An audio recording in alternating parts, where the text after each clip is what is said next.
오늘 주시는 하나님 말씀은 욥기 19장 13절부터 29절까지의 말씀입니다. 나의 형제들이 나를 멀리 떠나게 하시니 나를 아는 모든 사람이 내게 낯선 사람이 되었구나. 내 친척은 나를 버렸으며 가까운 친지들은 나를 잊었구나. 내 집에 머물러 사는 자와 내 여종들은 나를 낯선 사람으로 여기니 내가 그들 앞에서 타국 사람이 되었구나. 내가 내 종을 불러도 대답하지 아니하니 내 입으로 그에게 간청하여야 하겠구나 라고 말씀하고 있습니다. 빌닷에 대한 욥의 2차 답변이 이어지고 있습니다. 고난과 재난이 임하기 전에 욥이 부유하고 풍족했을 때에는 주변의 모든 사람들, 친구들, 친척들, 또 이웃 사람들이 욥을 크게 부러워하면서 되도록 욥과 가까이 지내려고 애를 썼을 것입니다.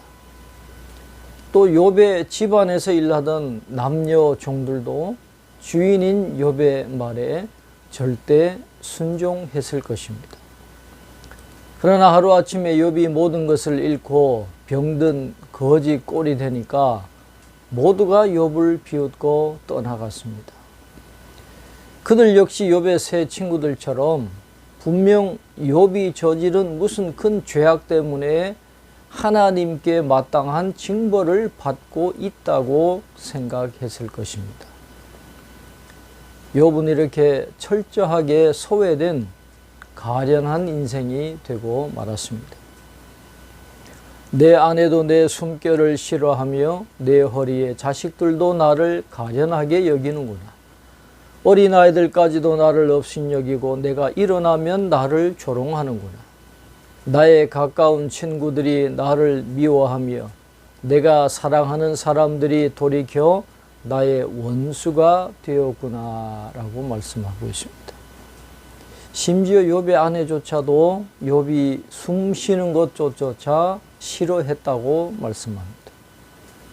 또한 나의 모태에서 나온 아이들인 욥의 형제들과 어린아이들까지도 욥을 업신여기거나 조롱했다고 하니까 욥이 얼마나 힘든 나날을 보내고 있었겠습니까? 그런데 여기서 눈여겨볼 것은 욥의 아내가 그래도 욥을 떠나지 않고 욥의 곁에 머물고 있었다라는 것입니다. 욥의 아내에 대한 해석의 여지를 남기는 장면입니다. 욥의 아내가 그저 남편을 이해하지 못하는 천박한 여인에 불과한 것이 아니라는 것을 보여주는 실마리가 된다고 할 수 있겠습니다. 내 피부와 살이 뼈에 붙었고 남은 것은 겨우 잇몸뿐이로구나. 나의 친구야, 너희는 나를 불쌍히 여겨다오. 나를 불쌍히 여겨다오. 하나님의 손이 나를 치셨구나. 너희가 어찌하여 하나님처럼 나를 박해하느냐. 내 살로도 부족하냐라고 말씀합니다. 욥은 자신의 처참한 몰골을 스스로 들먹이면서까지 친구들을 향해서 제발 자신을 불쌍히 여겨달라고 호소하고 있습니다. 하나님께 두들겨 맞는 것만 해도 감당하기 힘드니까 친구인 너희들만이라도 따스한 위로와 격려의 말을 해달라고 읍소하고 있는 것입니다. 그러나 욥의 친구들은 욥을 위로와 긍휼의 대상으로 본 것이 아니라 거대한 신학적 논쟁의 대상으로 보고 있기 때문에 욥과의 논쟁에서 한치의 양보도 없이 오직 그를 꺾으려고만 시도하고 있었던 것입니다.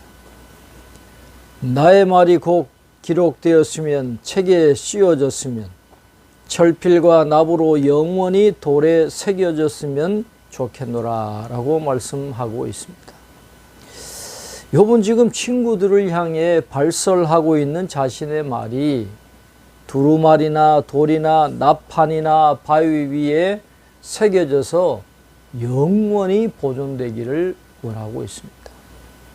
그 이유는 후일의 역사에서 자신의 변론이 자기 친구들보다 더 의롭고 정직한 자들에 의해서 공평하게 판단받기를 원했기 때문입니다. 내가 알기에는 나의 대속자가 살아계시니 마침내 그가 땅 위에 서실 것이라. 내 가족이 벗김을 당한 뒤에도 내가 육체 밖에서 하나님을 보리라. 내가 그를 보리니 내 눈으로 그를 보기를 낯선 사람처럼 하지 않을 것이라. 내 마음이 초조하구나 라고 말씀합니다. 욥은 언젠가는 반드시 자신을 제대로 변호해 줄 자신의 대속자 곧 구속자가 등장할 것임을 확신하고 있습니다.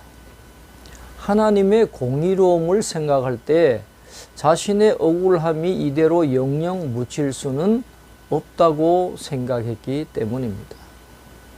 욥이 염두에 둔 대속자 고엘이란 히브리 사회에서 형제나 친척을 그의 억울함이나 그의 얽매임이나 어려움이나 빚이나 가난 등에서 구원해 줄 책임과 권리가 있는 사람을 가리키는 말입니다.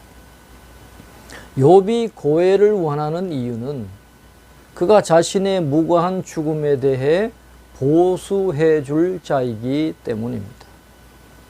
욥기 전체는 고엘의 필요성을 강조하고 있다는 것을 염두에 두시면 좋겠습니다. 욥은 자신의 고엘이 천상의 법정에서 자신의 무고함을 변호해 줄 것을 기대하고 있는 것입니다. 나아가 욥은 비록 살아생전에 그런 구속자의 변호를 받지 못한다고 해도 자신이 죽어 무덤 안에서 자기 육체와 살가죽이 다 썩은 뒤에라도 하나님을 반드시 뵙고 구속자의 변호를 받아서 하나님과 다시 화목할 수 있게 될 것으로 확신하고 있었습니다. 구약시대에는 좀채 보기 드문 부활신앙이 고난받는 욥의 입을 통해 나타나고 있습니다. 고난은 종종 우리를 위대한 신앙의 문으로 인도해 주는 것입니다. 너희가 만일 이르기를 우리가 그를 어떻게 칠까 하며 또 이르기를 일의 뿌리가 그에게 있다 할진대 너희는 칼을 두려워할지니라. 분노는 칼의 형벌을 부르나니 너희가 심판장이 있는 줄을 알게 되리라 라고 말씀합니다. 욥이 친구들에게 경고하는 말씀입니다. 결백하고 죄 없는 자신을 지금처럼 계속해서 괴롭히고 정죄하면 장차 하나님에 의해 심판의 칼을 받게 될 것이라고 경고하는 것입니다.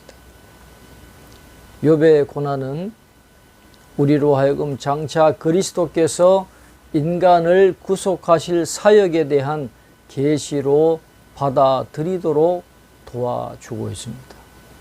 오늘 우리도 혼자서 헤어나오지 못하는 막다른 골목에서 절망하다가 하나님을 향해 겨우 손을 내밀 때 고엘처럼 우리를 구원하시는 하나님을 발견하게 될 것입니다. 따라서 오늘 우리 모두도 고난당할 때 쉽게 판단하거나 포기하지 말아야 되고 신실하신 하나님을 의지하면서 기대를 갖고 그분의 역사를 기다리며 살아가야 될 줄로 믿습니다. 기도하겠습니다. 하나님 아버지, 오늘도 욥기의 말씀을 묵상합니다. 철저하게 소외되어서 절망적인 삶을 살아갔던 욥이었지만 하나님을 향한 믿음을 포기하지 않았습니다.